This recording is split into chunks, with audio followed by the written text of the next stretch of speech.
मैंने 3 शब्द प्रयोग के, विस्तार में मैं नहीं जाऊंगा, आप सब समझते हैं। We can not have sustainable development without having sustainable consumption pattern.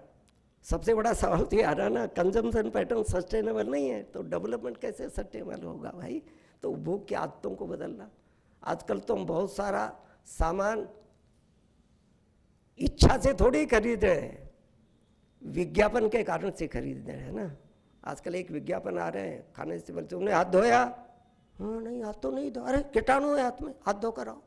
तो बेचारा हाथ धो कर आया, हाथ धोया? हाँ धोया है। कैसे धोया? पानी से। अरे पानी में तो कीटाणु है। फिर धो के क्या हो? फिर हाथ धो के, देख रहे हैं हम रोज देखते हैं। फिर कहा हाँ धोया। किसे धोया? साबुन से। कौन से साबुन से धोया? उसने नाम लिया, बाबा रामदेव वाली किसे धोया, फलाने से। उन्होंने नहीं, उसमें कीटाणु। कौन से धो? तो लाइफ बॉय लिक्विड, और खरीद लिया ना हमने लाइफ बॉय लिक्विड। तो ये जो बेचने के तरीके हैं, बहुत बड़ा संकट है। बहुत सारी वस्तुएं हम केवल मात्र अमुक के सिनेमा के एक्टर या एक्ट्रेस ने वो हाथ में पकड़ी हुई थी इसलिए खरीद लिया, वो प्रयोग नहीं करते, खरीद लिया हमने। तो सारे सिस्टम कंजम्पशन पैटर्न को बदलना। और अंतिम बात कह करके मैं विषय को पूर्ण करता हूँ, जिसका सबसे बड़ा हम पर आरोप लगता है डिस्ट्रीब्यूटिव जस्टिस, कि भारतीय चिंतन में शोषण है, डिस्ट्रीब्यूटिव जस्टिस नहीं है। और हमारे सबसे फास्ट फ्रेंड कम्युनिस्ट मित्र ये ज़्यादा आरोप लगाते हैं, कैपिटलिस्ट में तो है ही नहीं, वहाँ तो विषमता ही है, असमानता है वहाँ पर, ये कहते हैं। पर हमारे यहाँ नहीं है, ऐसा नहीं है। देखिए किसी भी देश में डिस्ट्रीब्यूशन को जब एड्रेस करना पड़ेगा तो सबसे पहला सवाल आपको एड्रेस करना पड़ेगा ओनरशिप। कैपिटलिस्टिक सिस्टम में individual ownership over the means of production ये माना है, मेरा दुकान, मेरा मकान, मेरा कारखाना वगैरह वगैरह। तो इंडिविजुअल ओनरशिप होने के कारण से उसका जो कुछ भी प्रोडक्ट होगा उसका उपयोग वो अकेला करता है। तो जिसके पास जितने ज़्यादा रिसोर्सेज होगा वो उतना ही ज़्यादा प्राप्त करता है। तो विषमता आ गई, सारा कैपिटलिस्टिक सिस्टम में घोर असमानता है, घोर विषमता है। ये जो पीछे अमेरिका में ऑक्यूपाई वॉल स्ट्रीट मूवमेंट चला, तो उसका जो स्टडी आई है वो यही आया, द 90%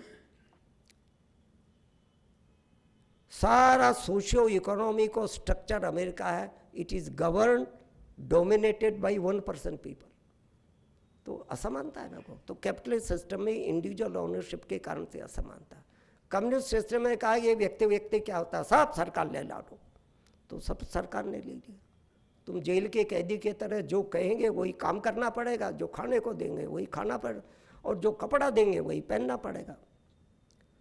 तो काम करने का व्यक्ति के अंदर इंसेंटिव और इनिशिएटिव, ये दोनों कैपिटल ये कम्युनिस्टिक सिस्टम में समाप्त हो जाता है। रशियन इकोनॉमी क्यों ढही, उसका ये बड़ा कारण, लोग काय के लिए काम करना, वही मिलना है। तो काम करने की प्रेरणा और पहल, इंसेंटिव और इनिशिएटिव दोनों खत्म हो गए, कम्युनिस्टिक सिस्टम ढह गया, क्या करेंगे। हमारे यहाँ जो माना गया है कि ये जो संसाधन है न व्यक्ति के हैं न सरकार के, किसके हैं? परमात्मा के। ईशावास्यम इदम सर्वम यत्किंचम जगत्याम जगत, ईशोपनिषद का ये ना। सभी नदी हम लाए थे क्या? पहाड़ हम लाए थे क्या? मिनरल रिसोर्सेज हम लाए थे क्या? हमने कब्जा कर लिया। तुम कौन होते हो कब्जा करने वाले? ये तो परमात्मा का है ना, सबका है ना, सबके लिए। पर ये बड़ा वेग ऐसा है। हम क्या है, हमारे पास क्या है? तो मैं कहता हूँ हमारे पास डेलीगेटेड ऑनरशिप है। We are not the ultimate owner, delegated ownership, जिसको गांधी जी ने और दीनदयाल जी ने ट्रस्टीशिप कहा था। We are trustees only. Trustees का ये प्रयोग है जो आपके पास जो कुछ साधन है उस साधन का अपने लिए मिनिमम प्रयोग करो, बाकी समाज को दे दो। यज्ञ भावना उसी को कहते हैं। तो ट्रस्टीशिप के आधार पर अगर हम रिसोर्सेज के ऑनरशिप को एड्रेस करेंगे तो क्या फर्क पड़ेगा। उदाहरण देकर बात पूरी करता हूँ।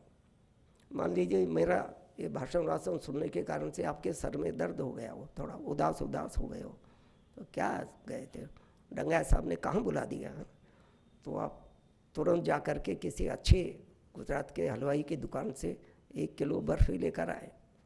रास्ते में आपका दोस्त मिल जाए, पूछे क्या लाए हो, तो आपका पहला रिएक्शन क्या होगा? इसको अभी मिलना था क्या?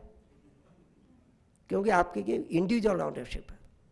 और वो कहेगा यार दे जिगरी है, आपकी इच्छा देने की नहीं होगी, बांटने की नहीं होगी, डिस्ट्रीब्यूशन के लिए हो, अकेला खाने की होगी। बहुत ही पीछे पड़ेगा तो थोड़ा बहुत दे करके तुरंत घर भाग जाएंगे। तो इंडिविजुअल ऑनरशिप में डिस्ट्रीब्यूशन नहीं है, इंडिविजुअल ऑनरशिप में कंज्यूमरिज्म है।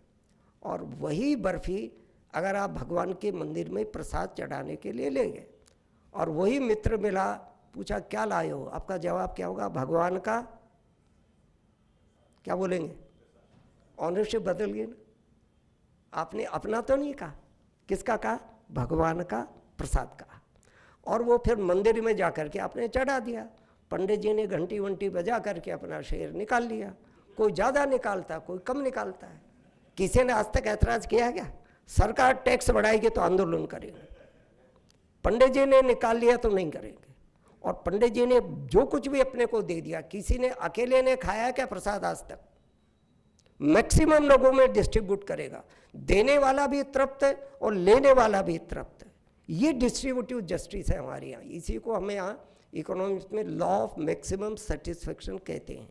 इसके लिए एक व्यवस्थाएं बनानी पड़ती है। आप कहेंगे ये तो केवल उदाहरण हुआ, आप अपना सारा हिंदुस्तान का सोशियो इकोनॉमिक कल्चरल सिस्टम देखेंगे, उसमें इनबिल्ट था डिस्ट्रीब्यूशन। जिस यज्ञ की बात की, यज्ञ क्या था?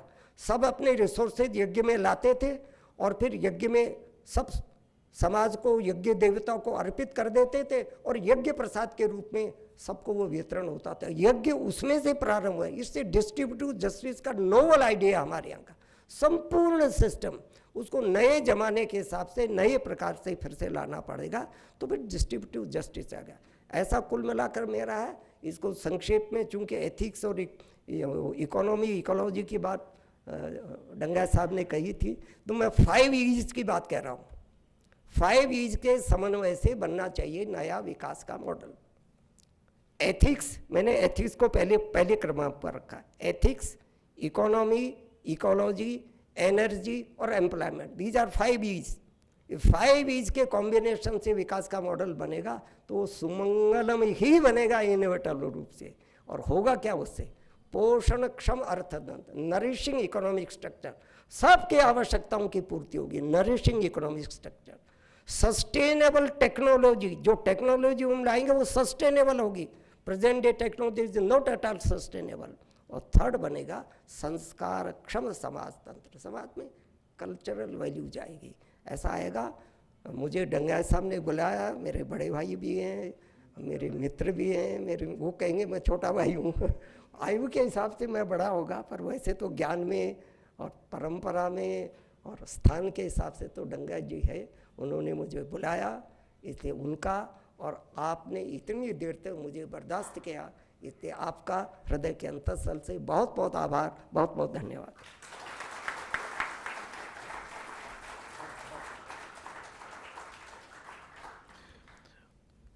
इस विषय में आपके कोई प्रश्न होंगे तो ये सभागृह के अंत में आप इंडिविजुअली माननीय बजरंग लाल जी को मिलके प्रश्न पूछ सकते हैं।